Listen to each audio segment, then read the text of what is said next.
घुसपैठिया चल रहा है, बांग्लादेशी घुसपैठिया, रोहिंग्या घुसपैठिया, उसके बीच में एक गुलाम अहमद मीर कांग्रेस के नेता है, वो झारखंड में जाके बोल गए कोई होगा, हिंदू होगा, मुसलमान होगा, घुसपैठिया होगा, सबको 450 सिलेंडर देंगे। बात यही है ना, आतंकवादी अलगाववादी रह गया था। हाँ मतलब यही है। और जो कुल मिला के जो राजनीति चलती चली आ रही थी, तो वो तो साफ साफ दिखाई पड़ रहा है ना। और मुझे लगता है कि ये कांग्रेस बार बार 2012 में जो एंटनी कमेटी की रिपोर्ट थी, वो उसका शायद मूल चरित्र बन गया है राहुल गांधी के समय में। उस समय ए के एंटनी क्रिश्चियन थे, शीला दीक्षित यहाँ पर मुख्यमंत्री हुआ करती थी।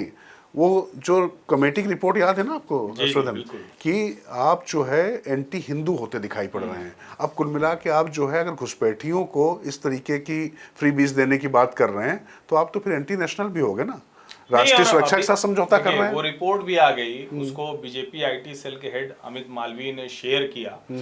वो रिपोर्ट आ गई कि जिसमें खुद झारखंड का प्रशासन कह रहा है कि भाई ये घुसपैठिए आ गए हैं, इनको मदरसों में ये कहीं रुकने की व्यवस्था करो। अब फिर जब अवैध मदरसे मस्जिद बन जाते हैं, उस पर बात होती है कि भाई आबादी है नहीं, क्यों है, तो फिर लोग कहते हैं कम्युनल डिबेट हो रही। लेकिन ये दुर्भाग्यपूर्ण है कि जो इस तरह के घुसपैठिए आ रहे हैं, उनके पक्ष में राजनीतिक दल खड़े हैं, और उसका अगर विरोध भाजपा कर रही तो लोग कह रहे हैं घुस कैसे आए। ये ठीक बात है कि केंद्र सरकार की जिम्मेदारी है, लेकिन ये तो बरसों से चले आ रहा है। इंदिरा जी भी कहती थी अब तो कम से कम फेंसिंग हो रही है, अब तो कम से कम सीमा बंद हो रही है। लेकिन ये जो जिसको कहते हैं ना कि उनके पक्ष में खड़े होते दिख रहे हैं, ये तो खतरनाक है। ये तो एक तरह से एंटी इंडिया टाइप हो जाता है। क्या आप जो बाबा साहेब अम्बेडकर जिनकी बात कर रहे हो, किसका हक मरवा रहे हो अभी तो बता दो।